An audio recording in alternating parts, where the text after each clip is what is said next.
I believe we need to get some Channel migrants on a plane to Rwanda within the next few days. No ifs, no buts, get the plane loaded and ready to go. We need to show the people smugglers and the illegal immigrants that the Rwanda deal is serious. Otherwise, there's no deterrent. When we had no crossings for 11 days, I think I was a bit too optimistic about that. In fact, I jumped the gun. Why? Well, because I think, like everybody else, I was really desperate for this scheme to work. But as Nigel Farage kept telling me, it turns out that was basically all down to the wind direction and not a deterrent. Maybe one day I'll just learn to listen to him, hey? But I still stand by the fact that this deal could work. But it will only work if we have a plane taking off for the African nation very, very soon.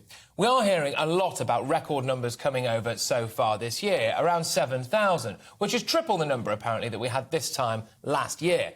The Ministry of Defence has now confirmed that almost 300 migrants crossed the English Channel in small boats yesterday alone. A total of 9 small boats were intercepted and 293 people brought to Dover Harbour to be processed by the UK Border Force. Now, I think it's perfectly understandable that we'll see a surge in the coming days because the people smugglers will be trying to get as many people over here and as much money in their pockets before this Rwanda deal kicks in. So I won't be put off this deal if we do see thousands of migrants trying to hurry over here before it kicks in. But I will be put off if, once it does come into force, it gets bogged down in legal challenges or it takes months and months and months to see any flights leave.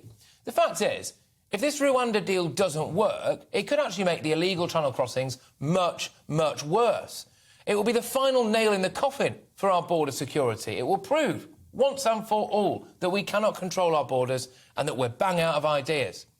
We'd be able to hear the laughter of the people smugglers all the way across the channel as they line up thousands of illegal immigrants, probably now charging a premium, because they can more or less absolutely guarantee their safe passage into the land of milk and honey that is the UK. I hope our government has planned for these legal challenges.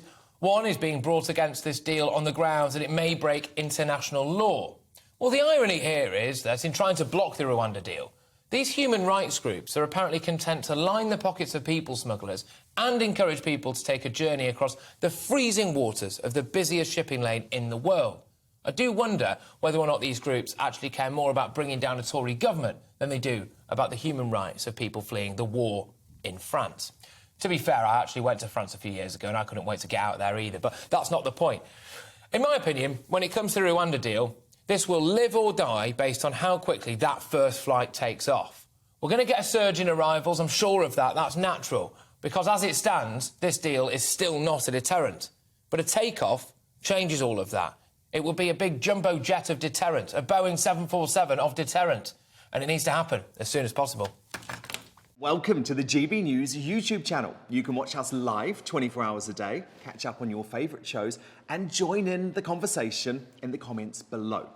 Don't forget to subscribe and you'll never miss any of our exclusive content.